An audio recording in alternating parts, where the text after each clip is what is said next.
Gökçe ile Astroloji kanalından herkese merhabalar efendim. Evet, 9 Nisan 2026'da gökyüzünde önemli bir değişim yaşanıyor ve bu değişimi büyük ihtimalle zaten hissedeceksiniz. Ama ne olduğunu bilmeden hissetmekle ne olduğunu bilerek hazırlanmak aynı şey değil mi? Kesinlikle. Mars yani hareketin, iradenin ve ham gücün gezegeni. İşte son haftalarda Balık burcundaydı değil mi? Bu da enerjinin dağılmasına, böyle kararların ertelenmesine ve birçok şeyin de netleşmemesine neden olmuştu. Hatırlıyoruz hepimiz. Evet, planlar vardı ama bunlar bir türlü ilerleyemedi, harekete geçemedi. Kararlar vardı değil mi? Çok önemli kararlar alındı ama bir türlü uygulayamadık Gökçe Hanım. Doğru söylüyorsunuz. Biz de yapamadık, emin olabilirsiniz. Evet, enerji çok yüksekti. Enerjimiz de vardı fakat bir türlü yönü yoktu. Yönümüzü bulamamıştık. Evet, işte bu belirsizlikler 9 Nisan itibariyle ne oluyor biliyor musunuz? Bak, aç sesi burada sona eriyor. Evet, Mars kendi burcu olan Koç'a geçiyor nihayet. İşte bu Mars'ın aslında en güçlü olduğu konumlardan biri demek, biliyor musunuz astrolojide? Kesinlikle. Enerji artık dağılmıyor. Doğrudan ne oluyor biliyor musunuz? Harekete dönüşüyor. Şimdi çok güzel başladım ama konuyu dağıtmak hiç istemiyorum. Çok küçük bir hatırlatmam var. Nisan ayında bizleri neler bekliyor? O kadar güzel bir burç değerlendirmesi videosu hazırladım ki kanalımda var. İzlemenizi tavsiye ediyorum. Evet, konuyu dağıtmıyoruz, devam ediyoruz. Ancak bu geçiş herkes için tabii ki aynı şekilde, her zaman söylüyorum, çalışamaz değil mi? Bazı burçlar hızla birlikte öne çıkar. Bazıları da aynı hız nedeniyle belki hata yapmaya daha açık hale gelecektir. Çünkü bu dönem şans dağıtan bir süreç değil. Bak, bunun altını çizelim, tamam mı? Nasıl hareket ettiğinizi ölçen bir dönem. 17 Mayıs'a kadar yaklaşık 6 hafta boyunca bu enerji, bak söylüyorum, kesintisiz şekilde akacak. Değerlendirin. Çünkü Mars Koç'a geçtiğinde gökyüzü herkese eşit davranmaz. Kimini hızlandırır, kimini zorlar, kimini de hazırlıksız yakalar. İşte bu yüzden burçları tek tek saymak yerine bu enerjinin kimleri öne taşıdığını, kimleri sıkıştırdığını ve kimlerin bu tempoyu dengelemeye çalıştığını çok net bir şekilde böyle ayırarak detaylı bir şekilde anlatacağım. Yine burada küçük bir hatırlatmam olacak. Kanalıma abone olmayı, tabii ki bildirimler için zil sesini açmayı unutmuyorsun ve mutlaka yorumlar kısmında o güzel yorumlarını benimle paylaşıyorsun. Şimdi geldim en çok zorlanacak olan burçlara. Hazır mıyız? Yengeç ve yükselen yengeçler. Şimdi üzerinizdeki baskıyı göğüslemek dönemi diyebiliriz bu dönem için. Yengeçler, Mars'ın bu geçişi ne olacak biliyor musunuz? Sizin için aslında bir destek rüzgarı değil de aksine sizi böyle dört bir yandan sıkıştıran bir etki yaratıyor. Bu dönemde böyle sanki hayatın direksiyonu hani elinizden alınmış hissedersiniz ya, ya da ne bileyim birileri böyle sizi sürekli bir yerlere yetiştirmeye zorluyor gibi hissedebilirsiniz. Hani biraz dağınık, biraz kafa karışıklığı. Özellikle bakın iş hayatınızda, kariyer yolculuğunuzda ya da böyle hani toplum önündeki duruşunuzla ilgili hani herkes üzerime geliyor duygusu böyle bu dönemde kapınızı çalacak. Bu duyguyu çok yoğun hissedeceksiniz. Çok normal. Yöneticilerle olan diyaloglarda ise o anlık patlamalara lütfen yeter artık deyip böyle gemileri yakma isteğine bu ara böyle pek bir prim vermemeniz sizin hayrınıza olacak. Şimdi bu olumsuz cümleleri kurarken tabii ki ben de burada körük körüne böyle bir gaz verecek halim yok. Zaten zor bir süreçten geçiyorsunuz, anladığımız üzere. Zorlanacağınız bir dönem. Bu dönemde de zaten bu duyguya çok açıksınız. Bir de bu gaza gelip bu fevri hareketlerde ve davranışlarda bulursanız tabii ki ne olur? Sonucu çok daha üzüntülü olur. Yani toparlanma süreciniz uzar. O yüzden ne yapıyoruz? Öfkeyle atılan o radikal adımları bu süreçte biraz geri plana bırakıyoruz, tamam mı? Çünkü eğer bunu yapmazsak, bakın çok ciddi söylüyorum, geri dönüşü pek mümkün olmayacak. Hatalar, kararlar zinciri böyle peş peşe gelecek. Anlaştık mı? Sakinliğimizi koruyoruz. Sizin için aslında bakın en mantıklı yol çok basit. Haklıyken haksız duruma düşmemek adına ne yapıyorsunuz? Tepki vermeden önce hani o meşhur, ben de hep aynı taktiği uygularım, biliyor musunuz? Çok ciddi söylüyorum. Şöyle bir derin nefes almayı alışkanlık haline getirmeniz gerekiyor bu zorlu süreci atlatabilmeniz için. Evet, sizler için zor bir hafta, farkındayım, ama vermiş olduğum bu örneklerle enerjinizi doğru yönde kullanabilirseniz gerçekten bu süreci güzel atlatırsınız. Ama fevri davranımı da böyle ani hareketler ve ani davranışlar sizi maalesef bu zorlu süreçte daha da zorlayacaktır. Geldik terazi ve yükselen terazilere. Şimdi karşıdan esen sert rüzgar sizin için. Evet, ne demek bu şimdi? Evet, tam karşı şeridinize geçiyor rüzgar. Yani bu dönemde böyle mücadele sizin içinizden değil de böyle doğrudan dış dünyadan. Hatta nereden gelecek? En yakınlarınızdan gelecek. Bu zaten uzakta aramayın. Şimdi bu diye başladım ama bu partneriniz olabilir, eşiniz olabilir, sevgiliniz olabilir, ortağınız olabilir. Ya da hayatınızda hani öteki dediğimiz kişi ya da kişiler vardır ya, işte kim varsa artık onu siz yorumlayın. Her zamankinden böyle daha atak, daha sabırsız ve hatta biraz da böyle bencilce hareket etmeye başlayabilir. Bak, gerçekleri görüyorsun. Gözünü dört aç. Siz o bildiğimiz nezaketinizi her zaman dengeyi korumaya çalışırsınız. Ortamı yumuşatmaya ve hatta siz bu durumları hani böyle alttan almaya çalıştıkça aman durum bozulmasın, aman moraller bozulmasın, aman kavga çıkmasın diye böyle çabaladıkça ne oluyor biliyor musunuz? Karşınızdakinden böyle bir rest cevabı almanız çok olası. Bak, buralar tehlikeli ve bir o kadar da önemli. İlişkilerde güç dengelerinin değiştiği bu sınavda belki de en büyük hata karşınızdakinin o hırçın hızına kapılıp sizin de aynı tonda cevap vermeye kalkmanız olacaktır. Bak, işte en büyük hatayı da burada yaparsınız. Aman ha diyorum. Siz kendi tonunuzda, kendi dengenizde kalmaya lütfen devam edin. Bu gökyüzü sizi evet şu an anladığınız gibi desteklemiyor. Tamam, çok net. Aksine hani ne kadar sarsılmaz olduğunuzu da bir o kadar test ediyor, ölçüyor, biliyor musunuz? Bu yüzden başkalarının ateşini körüklemekten kaçınmanızda gerçekten fayda var. Kendi merkezinde kalacaksın, tamam mı? Bak, çok güzel bir cümle. Kendi merkezine kalacaksın. Dışarıdan ne gelirse gelsin, gelen bütün hamleleri sadece ne diyeceksin? Ya bunlar geçici, tamam mı? Hani hava durumu gibi düşün, tamam?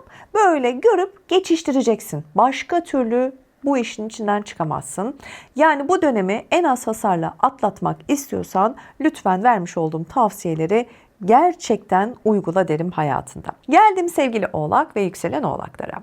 Evet, içerideki basıncı yönetmek sizin için bu süreçteki en uygun cümle, biliyor musunuz? Oğlaklar bu dönemde sizin aslında en mahrem alanınız desem, yani kalbinizi, evinizi ve aile içindeki huzurunuzu böyle mercek altına alacak bu süreç, tamam mı? Dışarıdan bakıldığında aslında hani böyle o kaya gibi sağlam duruşunuzu koruyor olabilirsiniz. Evet, her zaman yapıyorsunuz. Yine yapın ama içeride de ciddi bir basıncın biriktiğini bak bu dönemde siz de çok net fark edeceksiniz. Evet, hem işin sorumluluğu hem de o evdeki bitmek bilmeyen meseleler var ya, zaten derdin azmış gibi bir de bunlar böyle üst üste gelecek. Evet, gelecek, çok net söylüyorum sana. İşte o basınçla da birleşince dediğim gibi aman ne olursun bak bu süreçte sus, tamam mı? Çok sakin kalmaya dikkat et. Çünkü yani özellikle bak evin içindeki en küçük bir kıvılcım. Bunlar boş şeyler değil. En küçük bir kıvılcım hani hiç hesapta olmayan bir patlamaya dönüşecek. Ne dedim az önce? Birlikte bu basınç bir şekilde dışarıya çıkması lazım, değil mi? İşte o yüzden cümlelerini seçerek kur lütfen. Ağzından çıkan her bir kelimenin sana geri dönüşü çok ağır olacak. Her şeyi ben kontrol ediyorum dediğin noktada aslında iplerin hani o böyle parmaklarımızın arasından kayıp gittiğini fark ettiğimiz zamanlar vardır ya. İşte bunu bile fark edeceğin dönemdesin. Tamam. En büyük riskin bana sorarsan hani uzun süredir yuttuğun sorunların hiç sırası değilken kontrolsüzce dışarı taşmasıdır. Bak, enerji birikti, basınç var. Evdeki şeyler üst üste geliyor. Meseleler seni yıpratmak ve yormak için ne varsa kol kola girmişler üstüne geliyorlar. Aman diyorum, ne olur bu dönemde bir yerlere yetişmek veya böyle her sorunu bir günde çözmek ne yapar? Kendini paralarsın, bitirirsin. Buna gerek var mı? Tabii ki yok. Lütfen ve lütfen bu dönemde sakinliğini koruyorsun. Şimdi yine önemli bir başlık. Dikkatle ilerlemesi gereken burçlarım var. Evet, boğa ve yükselen boğalar. Parayı ve güveni koruma sınavı sizin için bu dönem. Evet, boğalar böyle Mars'ın Koç burcuna geçişi evet sizin için görünmeyen ama etkisi çok güçlü olan bir alanı tetikliyor, biliyor musunuz? Evet, bu dönemde en çok zorlanacağınız konu maalesef para ve güven. Özellikle ben buna güveniyorum dediğiniz bir yerde böyle beklenmedik bir durumla karşılaşabilirsiniz. Verdiğiniz mesela bir borcun geri dönmemesi, ödenmemesi, işte ne bileyim güvendiğiniz birinin sizi yarı yolda bırakması gibi durumlar, tamam mı? Bunlar gündeminize gelebilir. Ya zaten bunları normal hayatta yaşıyoruz, evet, ama böyle bir dönemde denk gelmesi tabii ki bu sayıyı ve yaşayacağınız olan sorunları ve sıkıntıları haliyle artırıyor. En büyük risk bana sorarsan duygusal bir güvenle hareket edip maddi kayıp yaşamak. Bak en can alıcı yer burası, değil mi? Aslında sıkıntı. Yani düşünsene, büyük bir risk alıyorsun. Evet, paran var, birikimin var ama duygusal bir güvenle, anladın mı? Hani karşındakine güveniyorsun. Ahmet, Ayşe, Mehmet. Hareket ediyorsun. Bunun sonucunda maddi kayıp yaşamak, bence manevi kayıp burada daha yüksek, değil mi? Hani maddi, tamam, parayı kaybediyorsun ama güvendiğin bir kişi tarafından da bu şekilde sarsılmak çok daha ağır gelir. İşte birine kefil olmak, elinizdeki birikimi böyle hızlı bir kararla böyle bir işe sokmak ya da ya bu fırsat kaçmaz diyerek böyle acele etmek, sanıyorum bu dönemde sizi bak oldukça zorlayacak, tamam mı? Acele etmeyin. Paranız varsa da lütfen onu bir süre daha böyle güvende bekletin. Tam anlamıyla emin olduğunuzda lütfen o adımı atın. Sanıyorum işte bu süreç size bunu öğretecek. Evet. Belki de doğru hamle, şimdi bunun hepsini toparladığımız zaman özet olarak baktığımızda sizler için aslında doğru hamle büyümek değil bence. Sadece varlığını koruyabilmek, tamam mı? Yani elindekini tutacaksın, yeni risk almaktan çok daha akıllıca hareket edip doğru zamanı bekleyeceksin. Evet, güzel oldu. Sonunu güzel bağladık en azından. Başak ve yükselen Başaklar. Kontrol edemediğin insanlarla uğraşma dönemi. Eyvah diyeceksiniz, değil mi? Evet, şimdi düzen kurduğunuz alanı değil de böyle başkalarının kontrol ettiği alanların hareketlendiğini söyleyebilirim.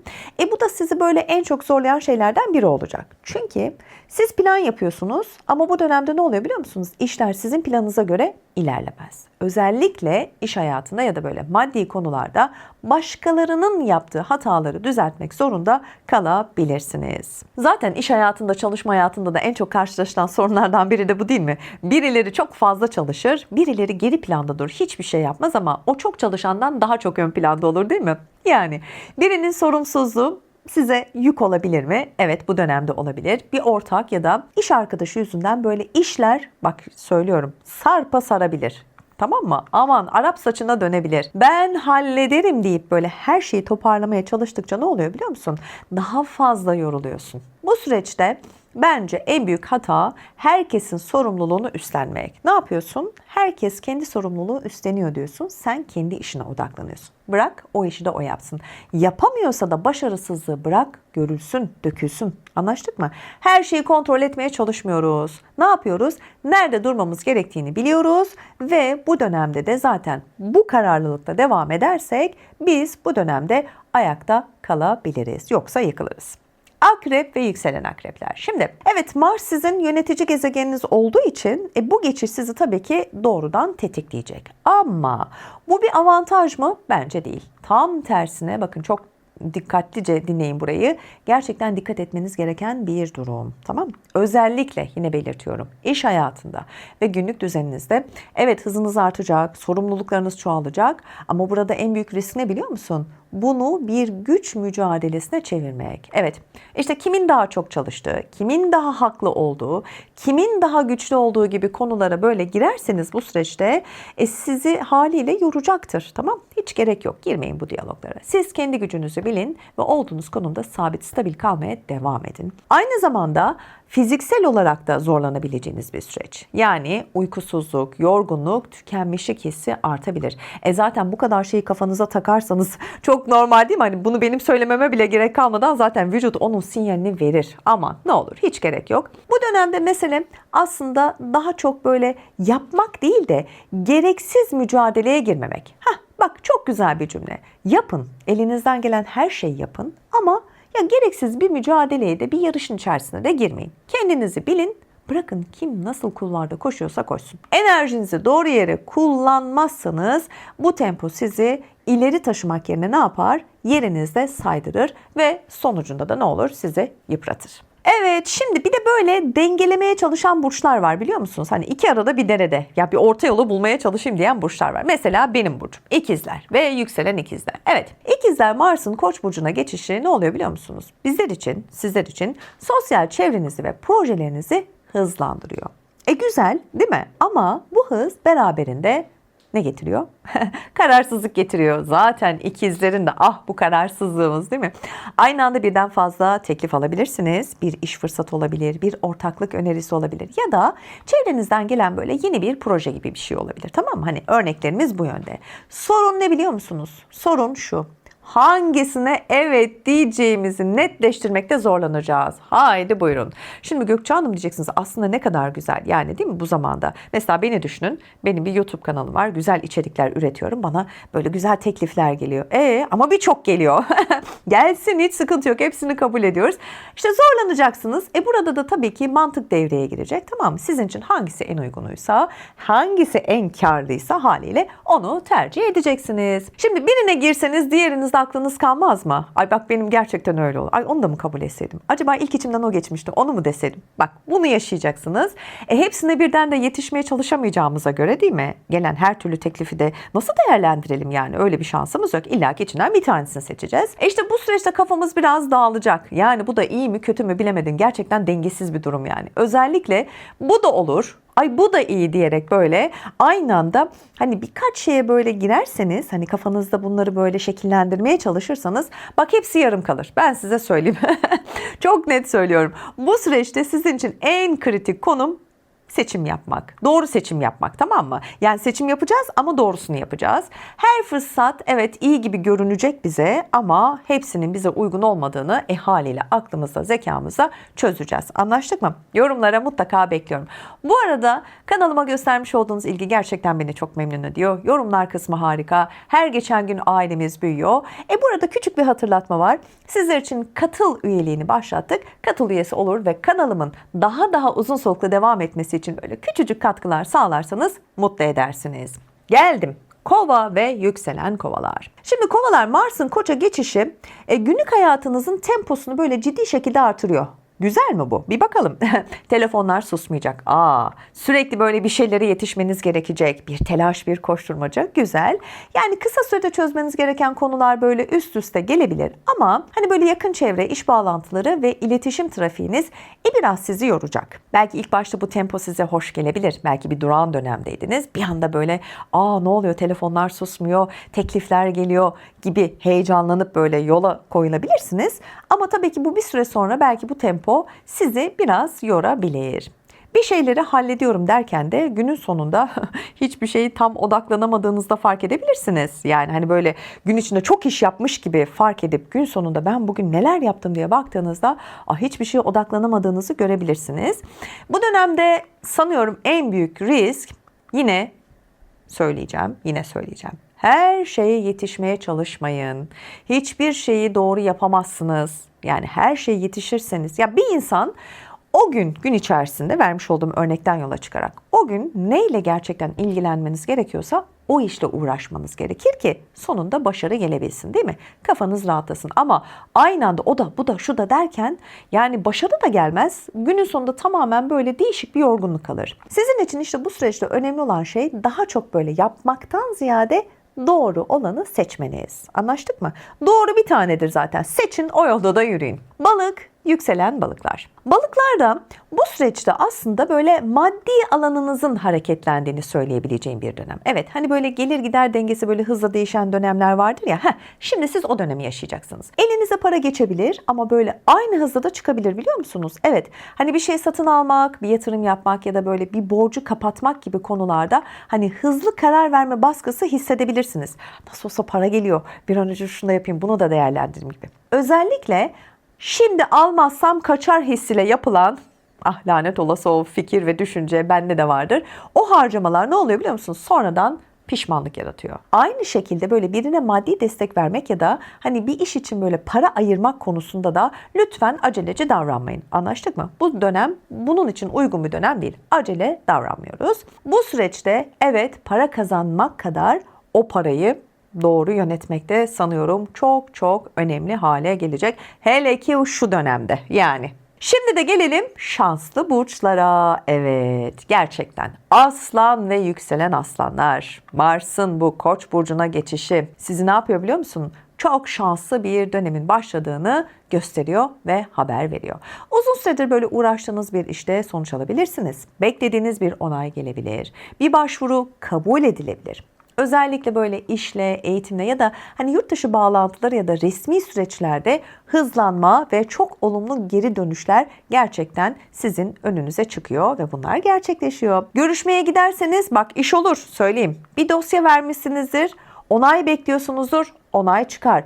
Bir plan yapmışsınızdır, bak onun önü böyle açılıyor. Şans burada somut çalışıyor. Hadi gözünüz aydın. Ayrıca çevrenizden böyle destek görmekte, hani doğru insanla karşılaşmak ve böyle tam zamanında doğru yerde olmak gibi fırsatların arttığı bir dönemdesiniz. Gerçekten sizlerin adına çok sevindim. Güzel şeyler olsun. Yay ve yükselen yaylar. Şimdi yaylar, Mars'ın Koç burcuna geçişi sizin aslında hem şans hem de keyif, hatta fırsat demek, biliyor musun? Üstüne üstlük. Evet, üçü bir arada. Özellikle aşk, sosyal hayat ve sizi mutlu eden konularda gerçekten ciddi bir açılma var. Uzun süredir böyle yalnızsanız hızlı bir tanışma olabilir. Bir flörtlük dönemiyle başlayabilir. Hep zaten öyle olmaz mı?